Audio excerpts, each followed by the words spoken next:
Good morning, everyone. We've been discussing about the Routh stability analysis criteria.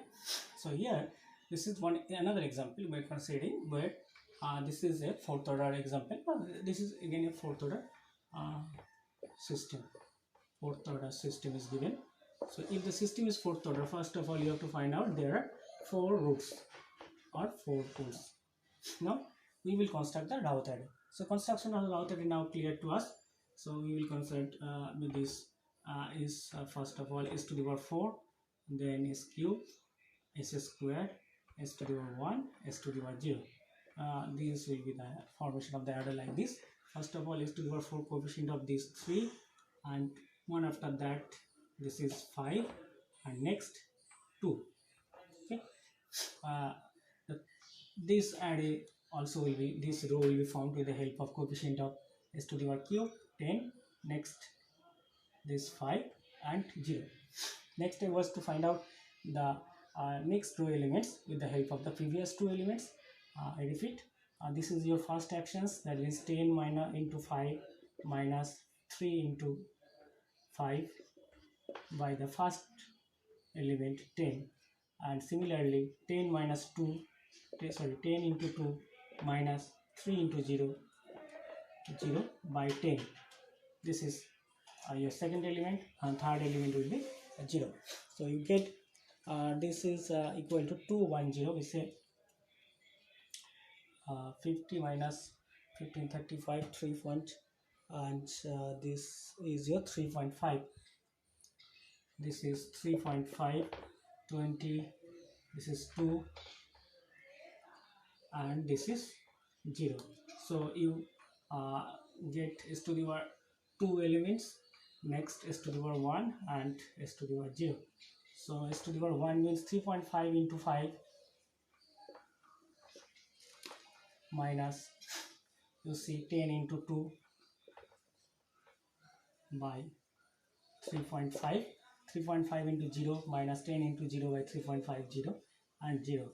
So this will give you actually the value minus 1 by 7. This is minus 1 by 7, 0 and 0. And last element, minus 1 by 7 into 0 minus this by this. That is actually, no, there is a mistake. 3.5 into 5 minus 10 2 by 3.5. This is minus to the power 1, that is minus 1 by 7 into 0. And next step is that to construct this s to the power 0, that is minus 1 by 7 into 2. So minus 1 by 7 into 2 minus 3.5 into 0 by minus 1 by 7. Okay, this is 0 0. So this will be your 2. Right. So you have completed Routh array, and from the Routh array I will write only the first column elements, right? S cube, s square, s to the power 1, s to the power 0. What are the first column elements? This is your 3, 10, 3.5 minus 1 upon 7 and plus 2, 6. Now coming to the stability analysis criteria. What is the criteria? You have to check all the elements of the first column first.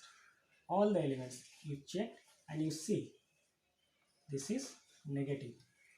That means if any element of the first column of the completed Routh array is negative, system is said to be unstable. First of all, the system is definitely unstable here.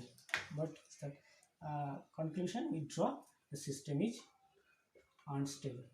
And if you call the system is unstable, definitely there will be certain poles which are lying on the right hand side of this square. Definitely there are a certain number of poles which are lying on the right hand side. Now you have to find out how many roots or poles are lying on the right hand side of this square.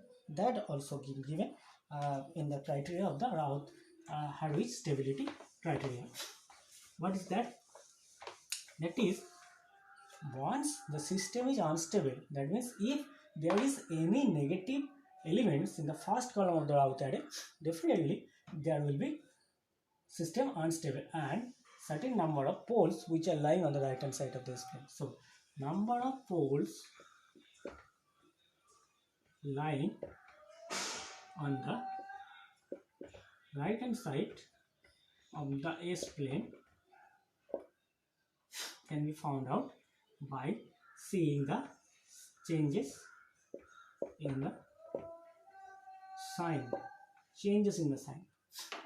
So this is your positive element, this is positive element. Is there any change? No change. This is positive element, so is there any change? No change. This is positive to negative. Is there any sign change? Yes, one sign change. Again, this is positive, so negative to positive, again there is a sign change.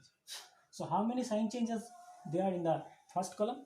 So number of sign changes, number of sign changes plus 2.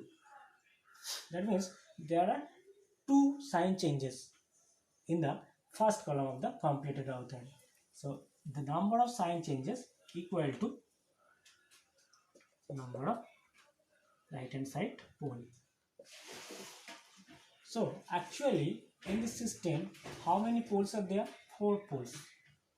So out of these 4 poles, 2 poles, because there is 2 sign changes, right?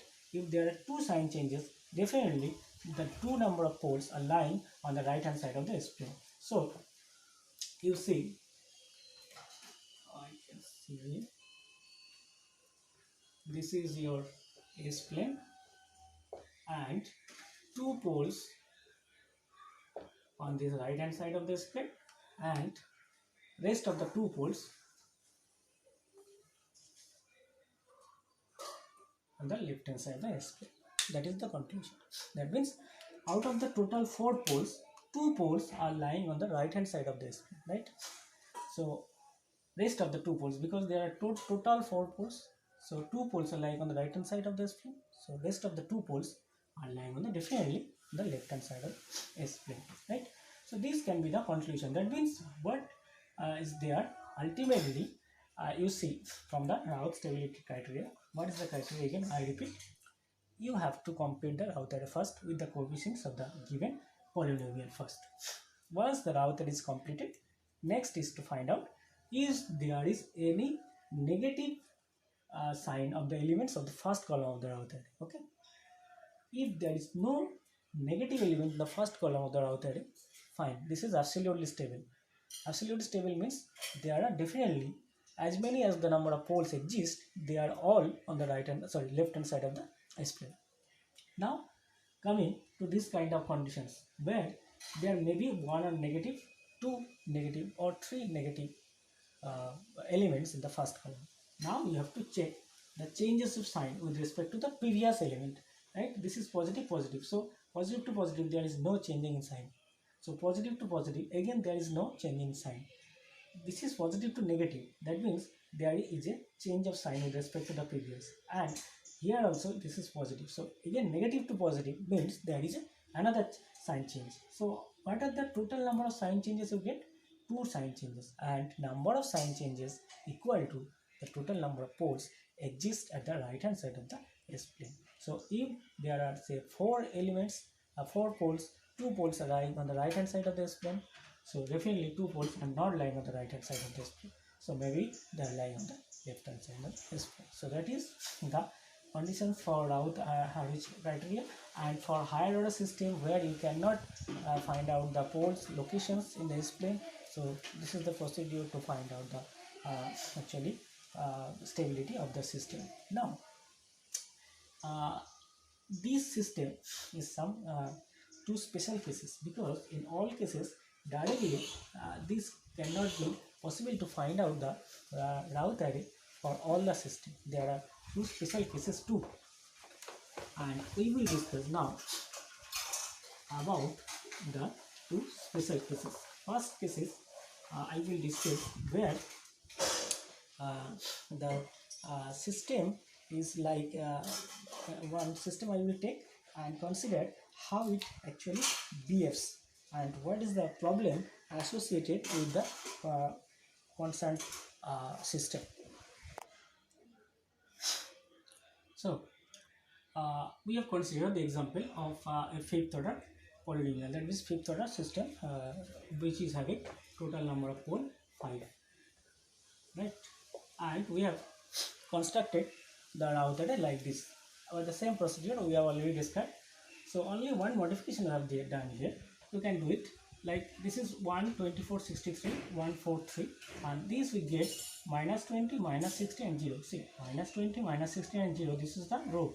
So all the elements, if you divide by 20, so this will be minus 1, minus 3 and minus 0, or this is 0, right? So you can divide this by 20. So you get the elements of S cube as minus 1, minus 3 and minus and 0.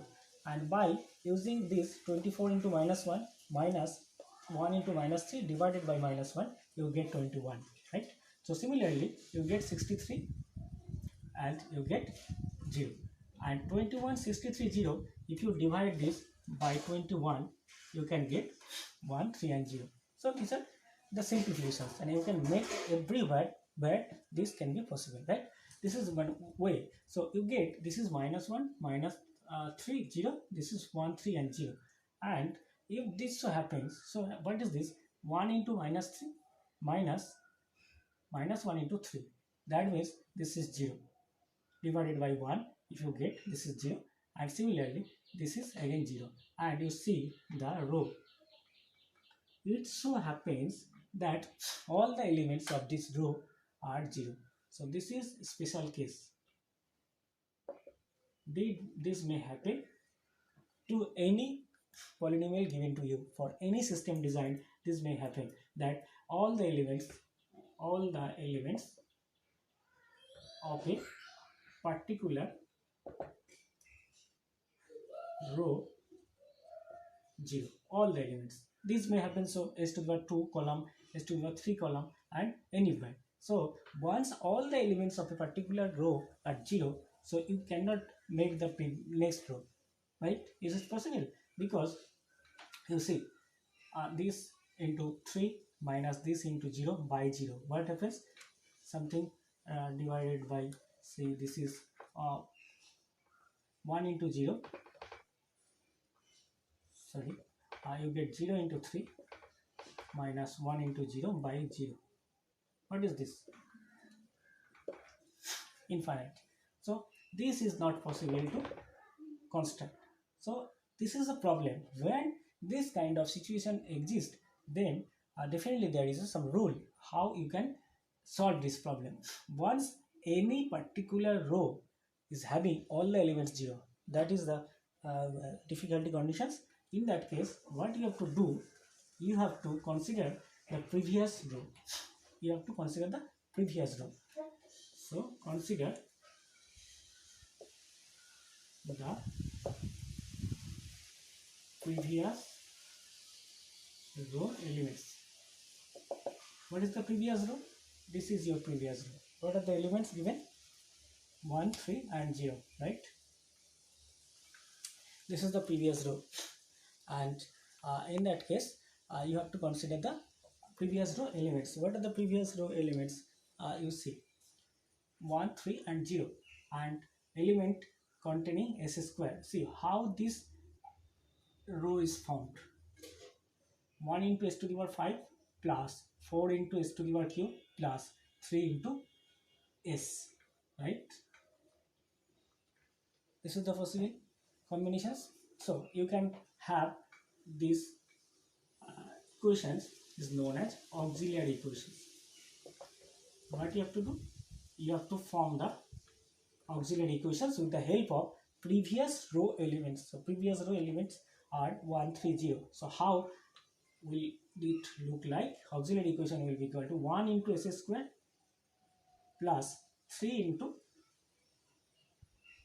s to the power 0, because if this is square, then s to the power 1 will not be there. Next power will be s to the power 0, right? So this is s to the power 4, this is s square, this is s to the power 0. This is s to the power square first, then s to the power 0. So auxiliary equation so formed equal to s square plus 3, right? Now what is your difficulty position? Your difficulty position is to get this this is not possible to obtain by this combination. So you have to change these elements. How can you change it? You can change it by just simple differentiation of these auxiliary equations, right? If you just differentiate these auxiliary equations, what you will get?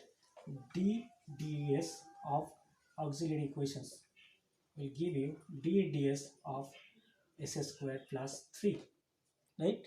What is this? This is 3s only. That means this gives you the coefficient of s to the power 1 only. And next is not possible because s to the power 1, then s to the power 0, then s to the power minus 1. So that is not possible to get. So what would be the element you get here? This is change value is 3, right? And this is 0 and this is 0. Now your difficulty positions has been worked out. Now you can construct the next element. What is this? 3 into 3 minus 1 into 0 by 3. That means 3, 0, 0. Okay. So we have already developed the first completed Routh array. That means Routh array completion is now possible. So what we have done, we have considered the row which is having all the elements 0, and we have to construct one auxiliary equation which is termed as AS with the help of the previous row elements of that row which is having all the elements 0. So s to the power 1 is actually having all the elements 0. So s to the power 2 elements we have to consider, and by using these s to the power 2 elements, elements of the s to the power 2, we have considered the auxiliary equation which is formed by the same procedure by which it has been already developed. So s square plus 3. S square plus 3, that means we are having problem in getting the elements of s to the power 1. This is the problem. So we have to differentiate 1 with respect to s. So dds of as will give you 3s. That means coefficient of s to the power 1 is 3. So you get 3 here. Once you get 3 here, so next row you can form with the same rule. And you see this Routh array is now completed. And once the Routh array is completed, the same rule comes whether all the poles are positive or all the poles are negative. See, maybe all the poles are positive in this case, maybe, but here let's see, this is positive, positive, negative, positive, positive, positive. So there is a negative element. Definitely system should be unstable, right? The system should be unstable.